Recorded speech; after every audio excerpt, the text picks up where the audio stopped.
ఇప్పుడు నేనేమంటున్నా అంటే ఈ ఉచిత పథకాలు మనకు లబ్ధి చేకూరుస్తాయా నష్టం చేకూరుస్తాయా? ఒక సామాన్య నువ్వు చదువుకున్న మనిషి లెక్కలో చెప్పు. వాస్తవానికి అయితే ఇది పొలిటికల్ పరంగా ఉచిత ఉచితాలకు మనం ఆశపడవద్దండి.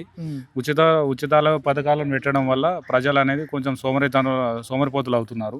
పని భారం చేయలేకపోతున్నారు. ఇది కొంచెం ఉచిత పథకాలు అనేది జర బాగాలేదండి. ఏ ప్రభుత్వ నాయకుడైనా సరే, రేవంత్ రెడ్డి సర్కార్ అని కాకుండా కానీ, కేసీఆర్ ప్రభుత్వం అయినా, బీజేపీ అయినా కానీ, బీజేపీ ఏమంటారు సెంట్రల్లో ఉచిత పథకాలు ఇవ్వదని అంటది. కానీ మొన్న మహారాష్ట్రలో ఉచిత పథకాలు పెట్టిర్రు. మహిళలకు 1500, 2000 ఇట్లా ఇస్తామని అన్నారు కదండి. వాళ్ళది కూడా కరెక్ట్ కాదు కదా. ఇప్పుడు నేనేమంటున్నా అంటే ఈ ఉచిత పథకాలు మనకు లబ్ధి చేకూరుస్తాయా నష్టం చేకూరుస్తాయా? ఒక సామాన్య నువ్వు చదువుకున్న మనిషి లెక్కలో చెప్పు. వాస్తవానికి అయితే ఇది పొలిటికల్ పరంగా ఉచితాలకు మనం ఆశపడవద్దండి. ఉచితాల పథకాలను పెట్టడం వల్ల ప్రజలు అనేది కొంచెం సోమరిపోతులు అవుతున్నారు. పని భారం చేయలేకపోతున్నారు. ఇది కొంచెం ఉచిత పథకాలు అనేది జర బాగాలేదండి.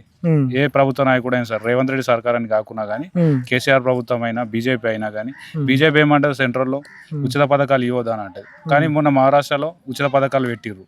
మహిళలకు 1500, 2000 ఇట్లా ఇస్తామని అన్నారు కదండి. వాళ్ళది కూడా కరెక్ట్ కాదు కదా.